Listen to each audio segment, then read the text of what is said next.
It was mid-January in the year 2026.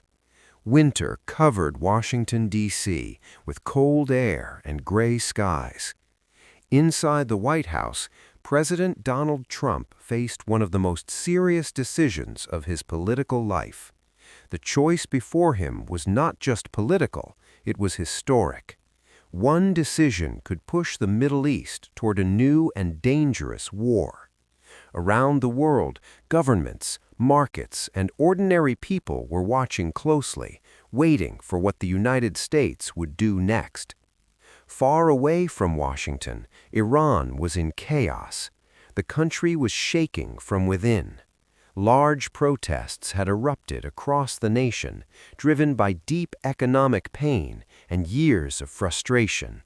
People filled the streets of major cities, especially Tehran. They were angry at their government and desperate for change. These protests were not small or local. They spread quickly across the entire country, touching every province. Life in Iran had become unbearably difficult. The national currency, the rial, had almost completely collapsed. By early January 2026, $1 was worth nearly 1.5 million rials.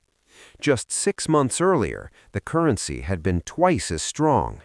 This sudden collapse destroyed savings, salaries, and pensions. For ordinary people, money no longer meant security. It barely meant survival. Prices rose faster than people could understand. Food costs increased by more than 70% in just 1 year. Cooking oil doubled in price almost overnight. Bread became more expensive and harder to find. Meat turned into a luxury item that many families could no longer afford. Parents skipped meals so their children could eat. Workers received paychecks that were worthless by the time they reached the market. Anger grew everywhere. People felt abandoned by their leaders.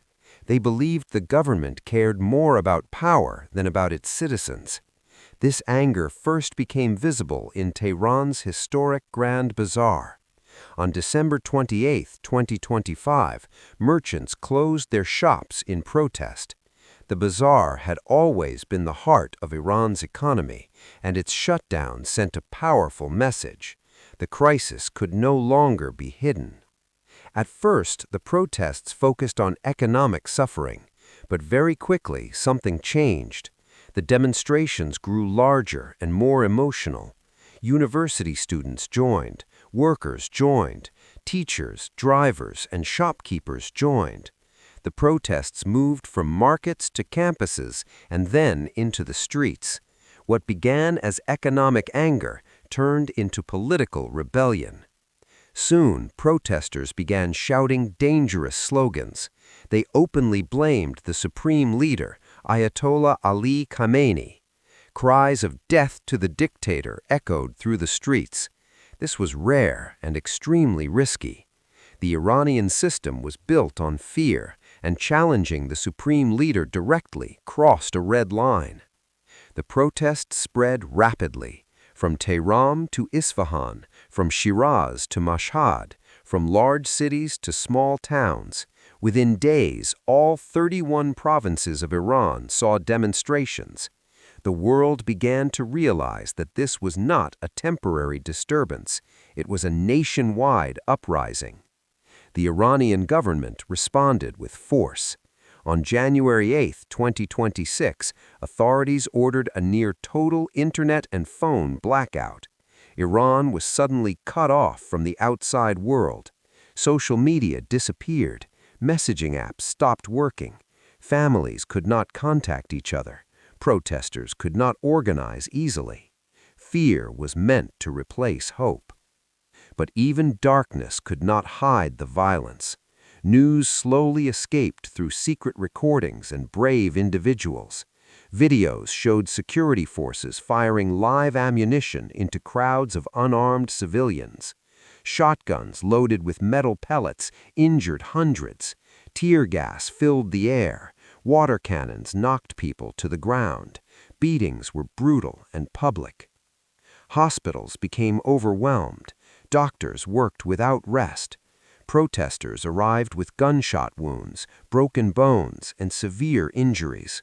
Morgues in some cities struggled to handle the number of bodies. According to human rights groups, nearly 500 protesters were confirmed killed within just 2 weeks. More than 10,000 people were arrested, including children. The supreme leader addressed the nation and dismissed the protesters as rioters. He ordered security forces to restore control at any cost. The message was clear. The regime would not step back. It would crush the uprising if necessary. Inside the White House, intelligence reports painted a grim picture. President Trump studied economic data, satellite images, and classified briefings. Iran was not only facing internal unrest, it was also weaker internationally than it had been in decades. For years, Iran had built influence across the Middle East through a network of allies known as the Axis of Resistance. This network had extended Iran's power far beyond its borders, but now it was falling apart. In December 2024, the Syrian government under Bashar al-Assad collapsed. Syria had been Iran's most important regional ally and a vital route for sending weapons to Hezbollah in Lebanon. With Assad gone, Iran lost its land bridge to the Mediterranean. Hezbollah itself was weakened. In September 2024, an Israeli airstrike killed its leader, Hassan Nasrallah. Further military actions reduced the group's strength. While Hezbollah still existed, it was no longer the dominant force it once was. Hamas in Gaza also suffered severe losses following Israel's response to the October 7th attacks. Its ability to govern and fight was drastically reduced. Iran's regional influence shrank rapidly. Now, experts believed Iran was at its weakest point in many decades. Its power was mostly trapped within its own borders, where protests and economic collapse threatened the regime's survival. President Trump now faced a menu of choices. One option involved cyber warfare. The United States could launch cyber attacks against Iranian military and government systems. These attacks could disrupt communication networks, surveillance systems, and command centers used by the Revolutionary Guard. Such actions could slow the crackdown without firing a single bullet. However, cyber warfare carried risks. Iran could retaliate with its own cyber attacks. Another option was economic warfare. The United States could impose even harsher sanctions. President Trump considered a bold move that would punish any country trading with Iran by placing a heavy tariff on trade with the U.S. This strategy aimed to cut off Iran's financial lifelines. But sanctions also hurt ordinary people and were not guaranteed to break the regime. A quieter option involved supporting the Iranian people directly. One idea was providing internet access through Starlink satellites. This could allow protesters to communicate and share their stories with the world, despite the blackout. However, Iran had banned that technology and warned of severe punishment for anyone using it. The most dangerous option was direct military action. Plans were discussed for limited airstrikes on Iranian military targets, including Revolutionary Guard bases, missile sites, and naval ports. Some voices even suggested targeting Iran's leadership directly. But Iran had warned that any U.S. attack would lead to retaliation against American bases across the Middle East. A limited strike could quickly turn into a full-scale war. President Trump understood the weight of the moment. Doing nothing could allow the regime to crush the protests completely. Military action could ignite a regional war. Supporting the protesters could lead to chaos if the government collapsed without a clear replacement. Millions of lives were affected by this decision. The future of Iran, the stability of the Middle East, and America's role in the world were all at stake. The president reviewed the final reports. His advisors waited silently. Outside the White House, the world held its breath. And on the streets of Iran, ordinary people stood face to face with armed forces, believing that history was unfolding in front of them. The silence inside the White House did not mean calm, it meant pressure. Every advisor knew that history was narrowing toward a single moment. President Donald Trump was not only deciding the future of Iran, but also how the United States would be remembered in one of the most fragile moments of the modern Middle East. The intelligence reports were clear. Iran was unstable, but still dangerous. A wounded state could act irrationally. While protests burned inside the country, Iran's military remained capable. Missiles were ready. Naval forces were active in the Persian Gulf. Proxy groups, though weakened, were still alive. President Trump asked a simple question: what happens the day after? If cyber attacks were launched, Iran might slow its crackdown, but only temporarily. The Revolutionary Guard had backup systems. They could adapt. Cyber warfare could buy time, but not solve the crisis. If sanctions were increased, the government would suffer, but so would ordinary people. Hunger would grow. Anger would grow. But history showed that sanctions alone rarely caused regimes to fall. Instead, they often made governments more brutal. If the United States helped protesters secretly, the regime would accuse them of being foreign agents. Arrests would increase. Executions could follow. The protesters might gain tools, but they would also face greater danger. And if bombs were dropped, there would be no turning back. In Tehran, the protests continued despite fear. Even after days of killings, people still came out. Mothers carried pictures of dead sons. Students wrote slogans on walls at night. Workers slowed production in factories. Fear had not disappeared, but it was no longer strong enough to control everyone. Many protesters believed this moment was different. Iran had faced protests before, but never when the economy was this broken and regional power this weak. They felt the regime was cracking. They believed that if they pushed hard enough, change could finally come. But the government also understood this. The Revolutionary Guard tightened its grip. Checkpoints appeared across cities. Random phone searches became common. Homes were raided at night. Anyone suspected of organizing protests was taken away. Inside interrogation rooms, detainees were pressured to confess. Some were tortured, others simply disappeared. Families searched hospitals and prisons, often finding nothing. The government wanted to send a message: resistance would be crushed. At the same time, Iranian leaders sent warnings abroad.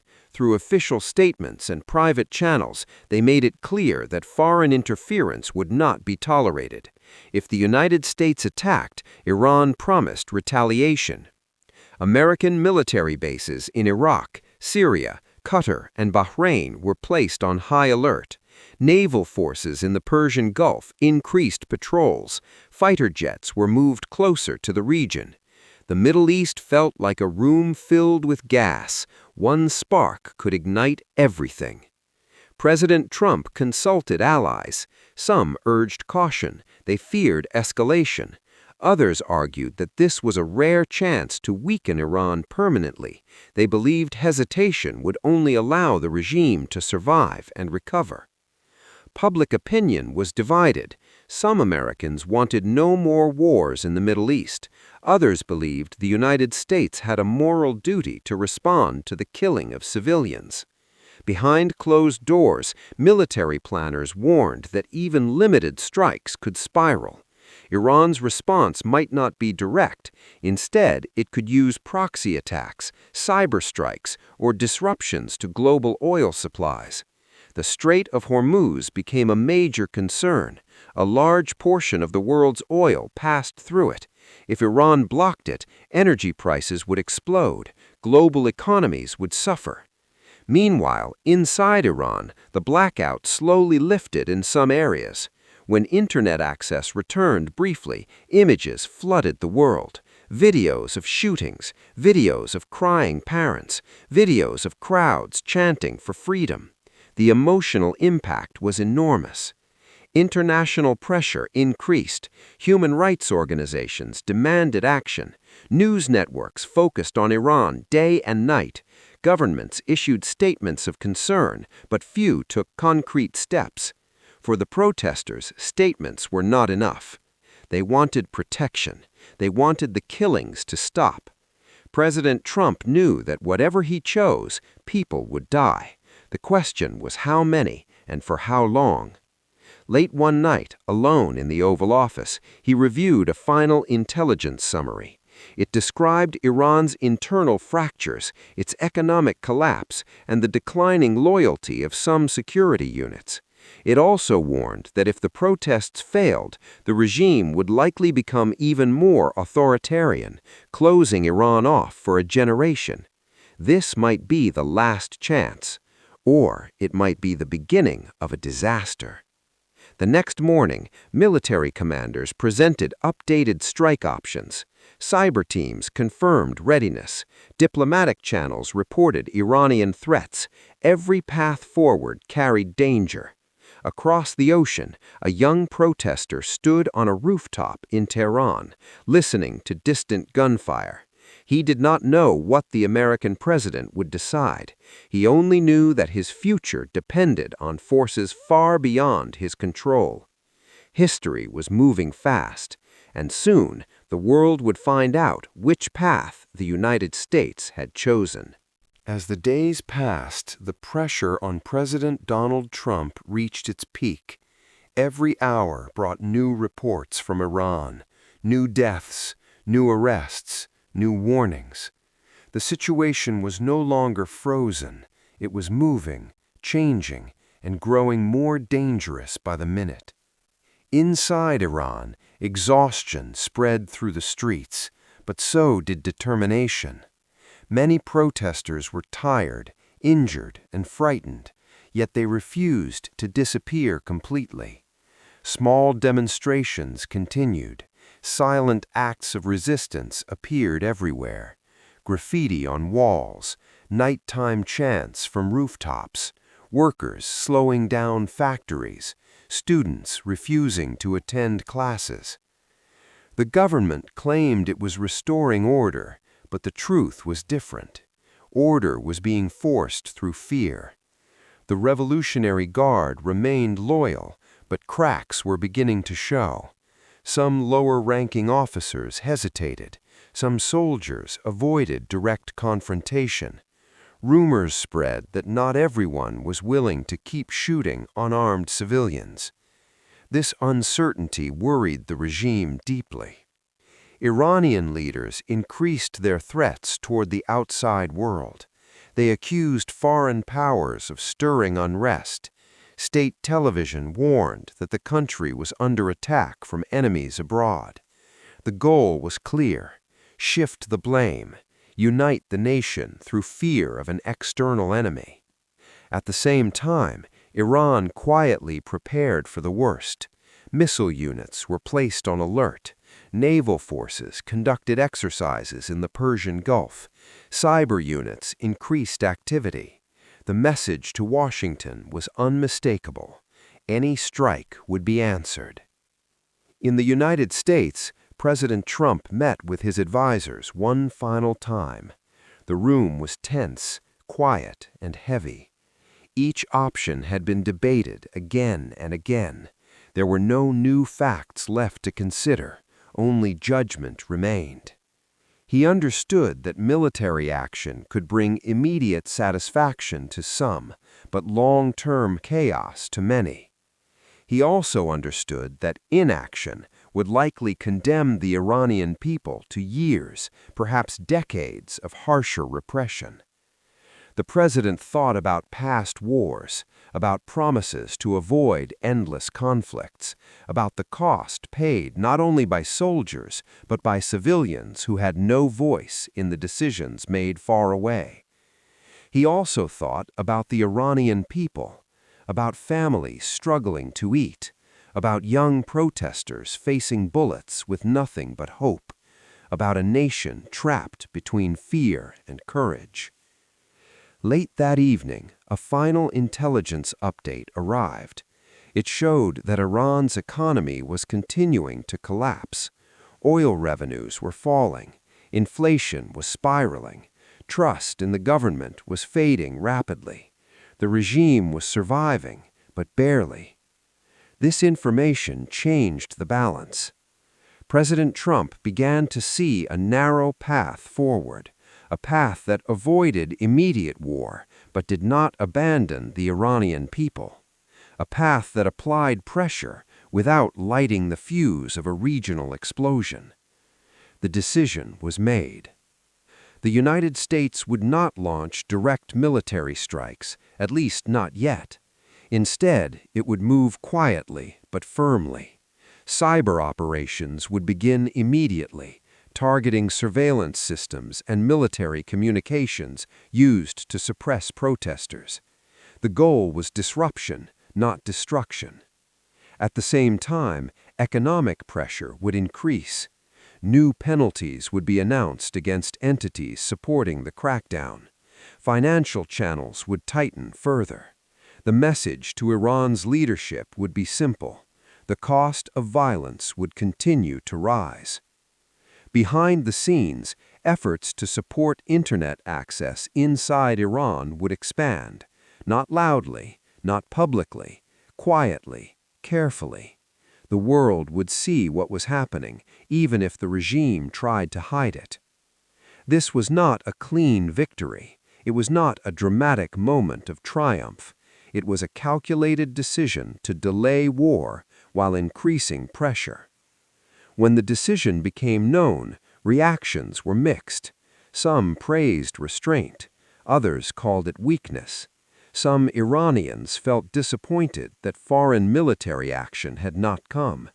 Others felt relieved that bombs would not fall on their cities.